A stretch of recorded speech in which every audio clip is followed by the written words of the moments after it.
कि आप बचपन में स्कूल में उल्टी गिनती का अभ्यास किए थे? सैकड़ा, 99, 98, 97, 96, 95, 94, 93, 92, 91। अब आप पूछेंगे कि मैं उल्टी गिनती क्यों गिनने चला? दरअसल आज मैं लोकसभा चुनाव 2024 की उल्टी गिनती शुरू करने चला हूं। मैं बिहार के कुछ चुनिंदा संसदीय निर्वाचन क्षेत्रों की उल्टी गिनती शुरू करने चला हूं। मैं कुछ दिग्गज राजनेताओं की उल्टी गिनती शुरू करने चला हूं। भारतीय जनता पार्टी ने अब की बार 400 पार का नारा दिया है। बिहार में एनडीए की चुनावी सभाओं में 40 में 40 का नारा दिया जा रहा है। आपको पता है कि बिहार में 40 संसदीय क्षेत्र हैं। इसमें भाजपा ने बिहार में 40 में 39 सीटें हासिल की थी। और जनता चौक लाइव के इस स्पेशल शो में मैं बिहार में एनडीए की उल्टी गिनती शुरू करने चला हूं। नमस्कार, मैं हूं विवेश त्रिवेदी और आप देखना शुरू कर चुके हैं जनता चौक लाइव। आगे बढ़ने से पहले आपसे आग्रह है कि इस वीडियो को लाइक कीजिए, मेरे चैनल जनता चौक लाइव को सब्सक्राइब कीजिए और इस वीडियो को अधिक से अधिक शेयर कीजिए। मैं अपनी ओर से कोई दावा नहीं करूंगा कि कौन हार रहा है, कौन जीत रहा है। ये निर्णय लेना, ये अनुमान लगाना आपका काम है। आपको याद है कि पिछली बार बिहार के किशनगंज में कांग्रेस प्रत्याशी ने जेडीयू को शिकस्त दे डाली थी। तो क्या इस बार एनडीए 40 में 40 या 40 में 39 सीटें जीतकर इतिहास दोहरा पाएगा? अगर आप मुझसे पूछेंगे तो मैं सिर्फ यही कहूंगा कि बिहार में पिछले इतिहास को दोहराना मुश्किल ही नहीं, नामुमकिन नजर आ रहा है। कहने के लिए कहा जा रहा है कि एनडीए अलायंस में घटक दलों की संख्या बढ़ गई है। इस बार मांझी आ गए हैं, इस बार फिर से उपेंद्र कुशवाहा आ गए हैं। दावा यह भी है कि सम्राट चौधरी को प्रदेश अध्यक्ष बनाए जाने के बाद कुशवाहा वोटर एनडीए के पास चले आए। लेकिन मेरी गिनती कुछ इस तरह होगी: 40 में से 1 घट गया 39, 39 में से 1 घटा 38, 38 में से 1 गया 37, 37 में से 1 घटा 36, 36 में से 1 घटा 35। मैं जब उल्टी गिनती शुरू करता हूं तो आंकड़ा 25 और 30 के बीच झूलने लगता है। जैसे जैसे राजद और कांग्रेस प्रत्याशियों की सूची फाइनल होती जाएगी, तस्वीर और स्पष्ट होती चली जाएगी। मैं बारी बारी से भाजपा, राजद, कांग्रेस, जेडीयू, एलजेपी के उन प्रत्याशियों की चर्चा करूंगा जो मझधार में फंसते दिख रहे हैं। इतना तय मानिए कि बिहार में कहीं कोई लहर नहीं दिख रही है। मेरे पास कोई जादू टोना नहीं है। मैं किसी मंत्र की बदौलत नहीं कह रहा हूं कि कहां किसका विकेट गिरने जा रहा है। मैं बारी बारी से उन संसदीय क्षेत्रों की तस्वीर बताऊंगा, उन संसदीय क्षेत्रों की जमीनी हकीकत बताऊंगा जहां एनडीए को कड़ी चुनौती मिल रही है, जहां उम्मीदवार फंस गए हैं, जहां पार्टी फंसती नजर आ रही है। आप सोच रहे होंगे कि वजह क्या है? क्या इसके लिए बिहार भाजपा के संगठन महामंत्री भिखू भाई दलसानिया दोषी हैं? क्या इसके लिए बिहार भाजपा के प्रभारी विनोद तावड़े दोषी हैं? दोषी कौन है? किससे चूक हुई है? एनडीए की उल्टी गिनती की सबसे बड़ी वजह है एनडीए नेताओं का अति आत्मविश्वास, ओवर कॉन्फिडेंस, उत्साह का अतिरेक। नीतीश कुमार की जिद, उनकी सनक, उनकी गिरती साख की कीमत भी पूरे बिहार में एनडीए को चुकानी पड़ेगी। जैसे उन्होंने कांटी में जातीय समीकरणों की सच्चाई को नकारा, उसी तरह से नीतीश कुमार बार बार जहानाबाद में भूमिहार मतदाताओं को अंगूठा दिखा रहे हैं। नीतीश कुमार मानकर चल रहे हैं कि भूमिहार जाएंगे कहां, लेकिन जहानाबाद ही नहीं, पूरे बिहार में कहा जा रहा है कि भूमिहार वोटर जेडीयू की जागीरदारी में नहीं रहते हैं।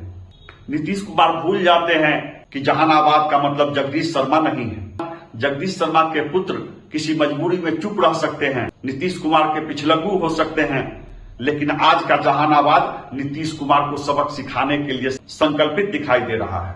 मैंने अपने पिछले वीडियो में बता दिया है कि बिहार के भूमिहार ब्राह्मण समाज में आक्रोश क्यों है। बोचहा उपचुनाव की तरह एक बार फिर से भूमिहार ब्राह्मण सामाजिक फ्रंट का गुस्सा क्यों फूट पड़ा है। आप इस वीडियो के डिस्क्रिप्शन को खोलकर देखेंगे तो मेरे पिछले वीडियो का लिंक मिल जाएगा। आप पिछला वीडियो देखना नहीं भूलें। जहानाबाद के गांव-गांव में जेडीयू को करारा जवाब देने की तैयारी चल रही है। सिर्फ जहानाबाद ही नहीं, नीतीश कुमार ने शिवहर में और सीतामढ़ी में वैश्य सांसदों के टिकट काट डाले। पूरे बिहार के वैश्य वोटर आक्रोशित हैं। पूछा जा रहा है कि अगर 7 के बदले 6 राजपूत प्रत्याशी एनडीए द्वारा उतारे जाते तो कौन सा पहाड़ टूट जाता।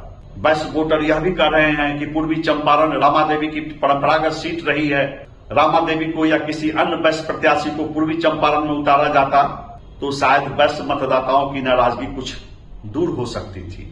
भले ही अवसरवादी चिराग पासवान एक बार फिर से नीतीश कुमार के गले लग गए हैं, लेकिन बिहार का पासी समाज, बिहार का दुसाध समाज, बिहार के पासवान वोटर नीतीश कुमार से अब भी नफरत करते हैं। इसकी वजह आप जानते हैं, मेरे पिछले वीडियो में आप देख चुके हैं।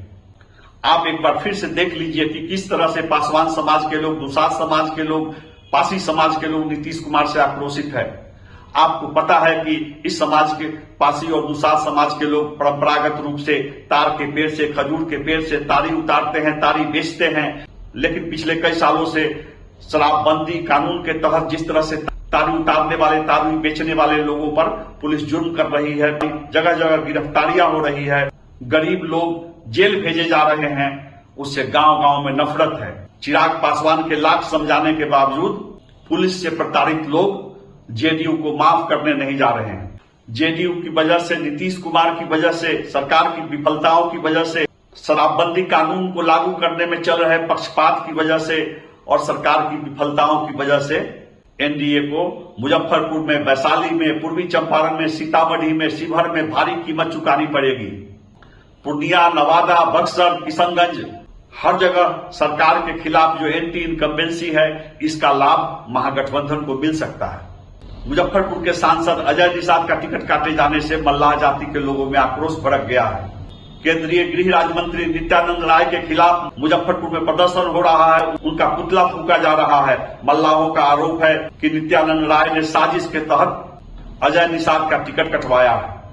तो अब उजियारपुर में नित्यानंद राय को मल्लाहों के विरोध का सामना करना पड़ेगा। मल्लाह मुजफ्फरपुर में, वैशाली में, हाजीपुर में हर जगह विरोध दर्ज कराएंगे, अपनी ताकत दिखाएंगे। मल्लाह समस्तीपुर में भी एनडीए का विरोध करने जा रहे हैं। पूर्वी चंपारण में भी मल्लाह वोटर एनडीए का विरोध करने जा रहे हैं। चिराग पासवान का ओवर कॉन्फिडेंस वैशाली और जहानाबाद की वजह से हाजीपुर में चिराग लुकझुक कर रहा है। सवाल यह भी उठ रहा है कि चिराग पासवान ने वैशाली में विनीता विजय से गद्दारी क्यों की, अच्युतानंद सिंह से गद्दारी क्यों की, संजय सिंह से गद्दारी क्यों की गई, इंजीनियर रविंद्र सिंह से गद्दारी क्यों की गई, पटेढ़ा के रविरंजन सिंह से गद्दारी क्यों की गई। हाजीपुर और वैशाली के साथ साथ पूरे बिहार में इस गद्दारी का जवाब देने की तैयारी चल रही है। लोक जनशक्ति पार्टी के अंदर विद्रोह की आग फैल रही है। विद्रोह को शांत करने के लिए एक और लॉलीपॉप दिखाया जा रहा है। चिराग पासवान सबको कहलवा रहे हैं कि आप धैर्य से रहिए, लोकसभा चुनाव के बाद मुझे एक राज्यसभा की सीट मिलने जा रही है, मैं उस सीट पर आपको सांसद बनाऊंगा। जिन लोगों ने बुरे दिन में चिराग पासवान का साथ दिया, जो लोग टिकट के दावेदार थे, अब उन्हें राज्यसभा की सदस्यता का लॉलीपॉप दिखाया जा रहा है। सच्चाई यह है कि चिराग पासवान सिर्फ और सिर्फ अपनी मां को राज्यसभा में भेजेंगे। देखना यह है कि दल के अंदर के विद्रोह को चिराग पासवान कब तक दाब कर रखते हैं। कई तरह के सवाल उठ रहे हैं। एक सवाल और है, राजू सिंह हत्याकांड के सूत्रधार के परिवार को समस्तीपुर में किस किस ने मिलकर टिकट दिलवाया है। दिग्गज भूमिहार सांसद राजू सिंह की हत्याकांड के जख्म हरे हो गए हैं। पूरे बिहार के भूमिहारों को पता है कि राजू सिंह की हत्या किसने करवाई थी। समस्तीपुर ही नहीं, पूरे बिहार में पता है लोगों को कि मुख्यमंत्री नीतीश कुमार ने राजू सिंह के पौत्र जेडीयू विधायक सुदर्शन कुमार पर किसके इशारे पर क्यों दबाव बनाया। नीतीश कुमार किसे बचाना चाहते हैं। पूरा बिहार जानता है कि सुदर्शन कुमार अपने दादा राजू सिंह की हत्या से संबंधित केस में कोर्ट से पिटीशन वापस क्यों लेने पर मजबूर हुए हैं। आग को ठंडा करने के लिए समस्तीपुर में आईपीएस अधिकारी किशोर कुणाल का नाम घसीटा जा रहा है। तो क्या बिहार के लोग राजू सिंह हत्याकांड को भूल जाएंगे। अभी हाल में आपने देखा कि बार बार अशोक चौधरी तत्कालीन जेडीयू के राष्ट्रीय अध्यक्ष ललन सिंह के मना करने के बावजूद विधायक सुदर्शन कुमार के चुनाव क्षेत्र में कार्यक्रम में जा रहे थे। राजू सिंह की हत्या हो गई, उनके पौत्र सुदर्शन कुमार को भी चैन से नहीं रहने दिया जा रहा है। उनके क्षेत्र में बार बार जब हस्तक्षेप किया गया तो ललन सिंह ने अशोक चौधरी से पूछा कि आप बार बार सुदर्शन कुमार के क्षेत्र में क्यों जाते हैं। इसका परिणाम क्या हुआ सबको पता है। ललन सिंह को जेडीयू के राष्ट्रीय अध्यक्ष की कुर्सी से हटा दिया गया। व्यक्ति हो या पार्टी, शिखर पर पहुंचने के बाद ढलान आ ही जाता है। आज भाजपा जिस शिखर पर है, आज एनडीए जिस शिखर पर है, उसके चारों ओर ढलान ही ढलान है। लंबे समय तक शिखर पर कायम रहना मुश्किल होता है।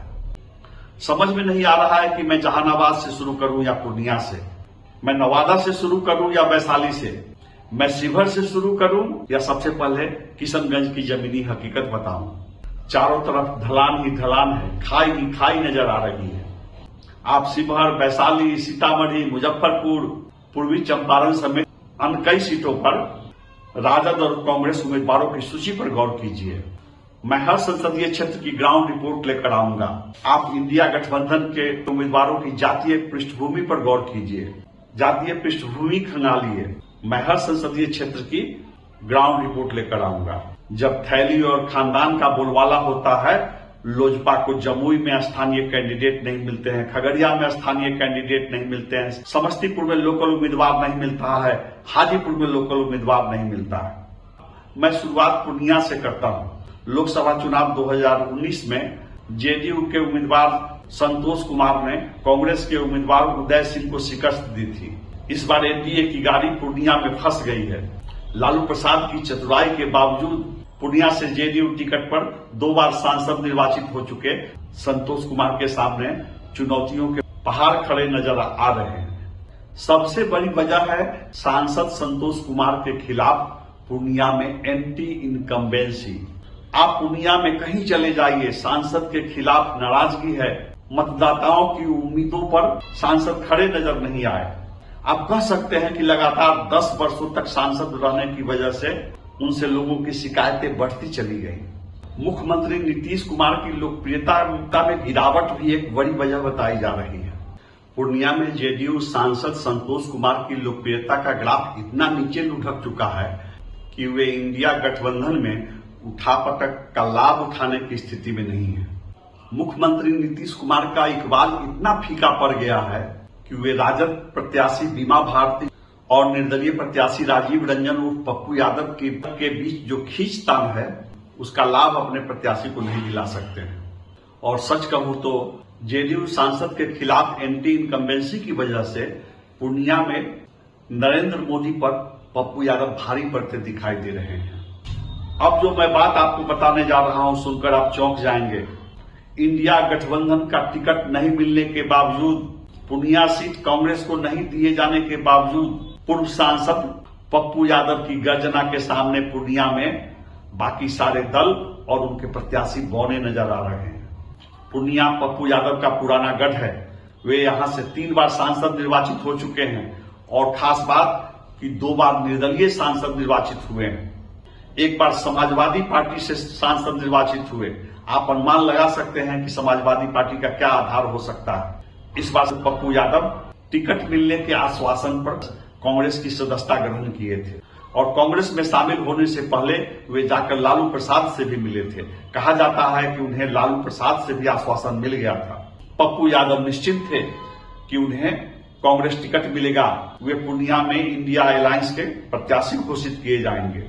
आपके मन में यह सवाल उठ रहा होगा कि लालू प्रसाद ने बीमा भारती को राजद उम्मीदवार घोषित कर दिया पूर्णिया की जंग में, फिर पप्पू यादव कैसी चुनौती पेश कर पाएंगे। जब पप्पू यादव कांग्रेस में शामिल हुए, लालू प्रसाद ने इंडिया अलायंस में सीट बंटवारे का इंतजार किए बगैर एक तरफा घोषणा कर दी अपने प्रत्याशी के नाम की। बीमा भारती को वहां से प्रत्याशी घोषित कर दिया गया। पप्पू यादव भी मानने वाले नहीं हैं। वे कह रहे हैं कि मैं अपनी जान छोड़ सकता हूं, पूर्णिया नहीं छोड़ सकता हूं। उन्होंने पूर्णिया से निर्दलीय लड़ने का ऐलान किया है। लालू प्रसाद की जिद हो या साजिश, पप्पू यादव पर कोई फर्क नहीं पड़ रहा है। उनके हौसले, उनके समर्थकों के हौसले बुलंद हैं। पिछले 2 साल से पप्पू यादव पूर्णिया में लोकसभा चुनाव की तैयारी कर रहे थे। मैं पप्पू यादव को क्लीन चिट देने नहीं चला हूं। पप्पू यादव का पिछला इतिहास किसी से छिपा हुआ नहीं है, लेकिन आज का पप्पू यादव अपनी अलग तस्वीर गढ़ चुका है। आज का पप्पू यादव जाति धर्म की सीमाओं को लांघ कर चल रहा है। पप्पू यादव उस राजनेता का नाम है जो कभी विश्राम नहीं करता है। आपको पता है कि बिहार में वास्तविक विपक्षी नेता के रूप में पप्पू यादव लगातार सक्रिय रहे हैं। चाहे पटना में बाढ़ हो या कोरोना हो, पप्पू यादव ने कभी विश्राम नहीं किया। कहीं गोली चली हो, किसी की हत्या हुई हो, राज्य का कोई जिला हो, पप्पू यादव वहां पहुंच जाते हैं। पीड़ितों के आंसू पोंछते हैं, उनकी आर्थिक मदद करते रहे हैं। आप सोच सकते हैं कि पूरे राज्य में अपनी पहचान बनाने वाले पप्पू यादव क्या पूर्णिया को यूं ही छोड़ चुके होंगे? क्या पूर्णिया से कटकर रहते होंगे? बिल्कुल नहीं। हाल में पप्पू यादव ने पूर्णिया के रंगभूमि मैदान में बड़ी रैली का आयोजन किया। व्यापक भीड़ जमा हुई। कुछ दिनों बाद उसी रंगभूमि मैदान में कांग्रेस नेता राहुल गांधी की भी रैली हुई, जनसभा आयोजित की गई। लेकिन देखने वालों ने बताया कि राहुल गांधी की जनसभा से अधिक पप्पू यादव की रैली में भीड़ थी। पप्पू यादव के समर्थकों में रोष है कि लालू यादव के आश्वासन सहमति के बाद ही पप्पू यादव कांग्रेस में शामिल हुए। लालू प्रसाद ने गठबंधन धर्म का पालन नहीं किया। क्या लालू यादव पप्पू यादव के बढ़ते ग्राफ से विचलित होते हैं? क्या तेजस्वी यादव को लगता है कि भविष्य में पप्पू यादव के होते हुए यादवों के एक छत्र नेता नहीं रह पाएंगे? एक वजह और दिखाई देती है, पप्पू यादव ने आज तक किसी राजनेता को अपना गॉडफादर नहीं बनाया। कांग्रेस ने बहुत दबाव बनाया पप्पू यादव के लिए। कांग्रेस लगातार पूर्णिया सीट मांगती रही, लेकिन लालू यादव दृढ़ निश्चय कर चुके थे। वे नहीं चाहते हैं कि उनके बेटे के सामने भविष्य में किसी यादव नेता की चुनौती खड़ी हो। पिछले एक दशक से पूरे बिहार में पप्पू यादव की जो सक्रियता है, उनकी लोकप्रियता से, उनकी दबंगता से और उनके आत्मबल से लालू प्रसाद और उनके परिवार के लोगों को खुजली होती रहती है। आरोप तो यह भी लग रहा है कि लालू यादव अप्रत्यक्ष रूप से बिहार की कुछ सीटों पर एनडीए से समझौता कर चुके हैं। राजनीतिक समीक्षकों को रुपौली की विधायक बीमा भारती को प्रत्याशी बनाए जाने का कारण समझ में नहीं आ रहा। पप्पू यादव के कद, उनकी लोकप्रियता के सामने रुपौली की विधायक बीमा कहीं टिकती हुई नजर नहीं आती है। आप पूर्णिया के किसी विधानसभा क्षेत्र में जाएंगे, लोगों का कहना है कि जेडीयू का मुकाबला निर्दलीय पप्पू यादव से होने जा रहा है। मैं नहीं कह रहा हूं कि लालू प्रसाद ने वॉक ओवर दे दिया है पूर्णिया में जेडीयू को, लेकिन बीमा भारती को प्रत्याशी बनाकर वे न तो जेडीयू के सामने चुनौती खड़ी कर पा रहे हैं और न ही पप्पू यादव का रास्ता रोक पा रहे हैं। रुपौली विधानसभा क्षेत्र से बाहर बीमा भारती की कोई खास पकड़ नहीं है, कोई बड़ी पहचान नहीं है। बीमा भारती और उनके पति की जो पृष्ठभूमि रही है, उस वजह से भी उनके पक्ष में वोटरों का ध्रुवीकरण नहीं हो पाएगा। संक्षेप में इतना जान लीजिए कि सांसद संतोष कुमार को पप्पू यादव सीधी टक्कर देने जा रहे हैं। लड़ाई रोमांचक होगी और परिणाम चौंकाने वाला होगा। कांग्रेस टिकट नहीं मिल पाने की वजह से वोटरों के एक बड़े वर्ग में पप्पू यादव के प्रति सहानुभूति भी देखी जा रही है। एक रिएक्शन है बीमा भारती को प्रत्याशी बनाए जाने से, और एक उदासी है जेडीयू सांसद संतोष कुमार की विफलताओं की वजह से। पूर्णिया से चलते चलते आप मेरी कुछ बातें नोट कर लीजिए। पूर्णिया में जिन मतदाताओं को बीमा भारती पसंद नहीं है, या जिन मतदाताओं को बीमा भारती की जीत की उम्मीद नहीं है, वे पप्पू यादव पर भरोसा कर रहे हैं। वे पप्पू यादव के साथ चल रहे हैं। जो मतदाता नीतीश कुमार से उब चुके हैं, नीतीश कुमार से चिढ़ चुके हैं, वे पप्पू यादव का समर्थन कर रहे हैं। जिनकी नाराजगी नीतीश कुमार से है और जो सांसद संतोष कुमार से निराश हो चुके हैं, उब चुके हैं, वे पप्पू यादव के साथ चल रहे हैं। पूर्णिया के जो मतदाता लालू प्रसाद को पसंद नहीं करते हैं, लालू यादव द्वारा गठबंधन धर्म का पालन नहीं किए जाने से नाराज हैं, वे पप्पू यादव की ओर मुखातिब हैं। लेकिन थोड़ा धैर्य रखिए। 2 बार पूर्णिया से सांसद निर्वाचित हो चुके उदय सिंह को नजरअंदाज करना भारी भूल होगी। उदय सिंह भी पूर्णिया की हवा का रुख बदल सकते हैं। आगे आगे देखिए होता है क्या। आपसे आग्रह है कि मेरे साथ बने रहिए। मैं उल्टी गिनती में बारी बारी से अलग अलग संसदीय क्षेत्र की ग्राउंड रिपोर्ट लेकर आ रहा हूं, अलग अलग संसदीय क्षेत्र की जमीनी हकीकत लेकर आ रहा हूं। मेरे इस वीडियो को लाइक कीजिए, सब्सक्राइब कीजिए और शेयर कीजिए। आप जनता चौक लाइव में उल्टी गिनती की दूसरी, तीसरी, चौथी कड़ियों का इंतजार कीजिए। नमस्कार।